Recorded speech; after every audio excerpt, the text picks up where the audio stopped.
بسم الرحمن الرحیم والصلاۃ والسلام علی رسول اللہ وعلی آلہ وصحبہ اجمعین۔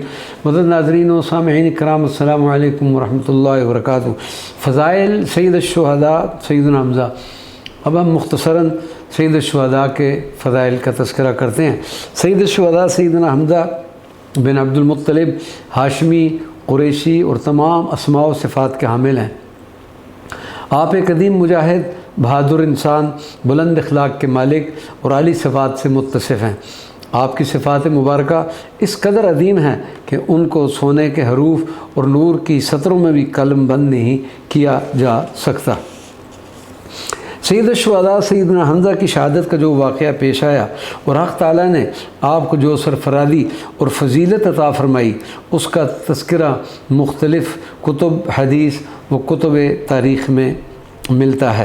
چنانچہ مستدرک کی ایک روایت کے مطابق، جس کا ترجمہ کچھ اس طرح ہے: جس دن اللہ تبارک و تعالیٰ تمام مخلوق کو جمع فرمائے گا، ان میں سب سے افضل انبیاء و مرسلین ہوں گے، اور رسولوں کے بعد سب سے افضل شہداء کرام ہوں گے، اور یقیناً شہداء کرام میں سب سے افضل سید الشہداء سیدنا حمزہ ہوں گے۔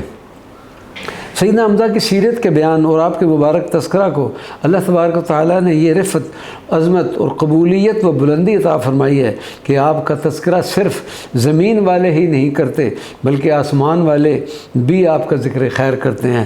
جیسا کہ مستدرک علی الصحیحین میں روایت ہے کہ جب سید الشہداء سیدنا حمزہ شہید ہوئے تو رسول اللہ صلی اللہ علیہ وسلم ارشاد فرمانے لگے: آپ کی جدائی سے بڑھ کر میرے لیے اور کوئی صدمہ نہیں ہو سکتا۔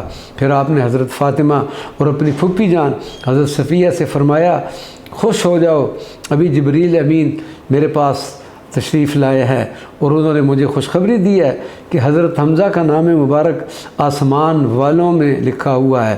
حمزہ بن عبد المطلب اسد اللہ و اسد رسول ہی۔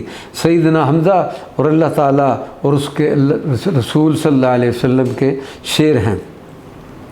مخبر صادق اپنی زبان مبارک سے سیدنا حمزہ کی عظیم شہادت سے متعلق ارشاد فرمایا کہ آپ شہدائے امت کے سردار ہیں۔ جیسا کہ امام حاکم نے روایت کی ہے کہ حضرت جابر بن عبداللہ حضرت نبی کریم صلی اللہ علیہ وسلم سے روایت کرتے ہیں، آپ نے فرمایا کہ حمزہ بن عبد المطلب تمام شہیدوں کے سردار ہیں، اور ایک وہ ہستی بھی سید الشہداء ہے جو کسی ظالم بادشاہ کے سامنے حق کا پرچم بلند کرے اور اسے بھلائی کا حکم دے اور برائی سے روکے، اور وہ بادشاہ اسے شہید کر دے۔ یہاں یہ شبہ نہ کیا جائے کہ حدیث مبارکہ میں سید الشہداء سیدنا حمزہ کو کہا گیا ہے، تو پھر امام حسین کو سید الشہداء کیوں کہا جاتا ہے؟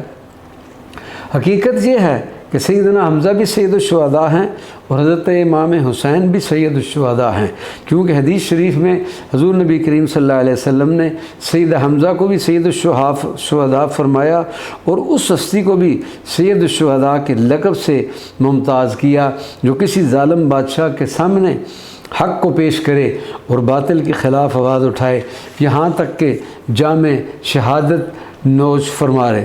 حضرت امام جلال الدین سیوطی کی جامع الاحادیث میں حضرت ابن عباس رضی اللہ تعالیٰ عنہ کی ایک روایت ہے کہ رسول اللہ صلی اللہ علیہ وسلم نے ارشاد فرمایا کہ گزشتہ سب جب میں جنت میں داخل ہوا تو میں نے دیکھا کہ جعفر جنت میں فرشتوں کے ساتھ پرواز کر رہے ہیں، اور حضرت حمزہ رضی اللہ تعالیٰ عنہ ایک تخت پر ٹیک لگائے ہوئے بیٹھے ہیں۔ وما علینا الا البلاغ المبین۔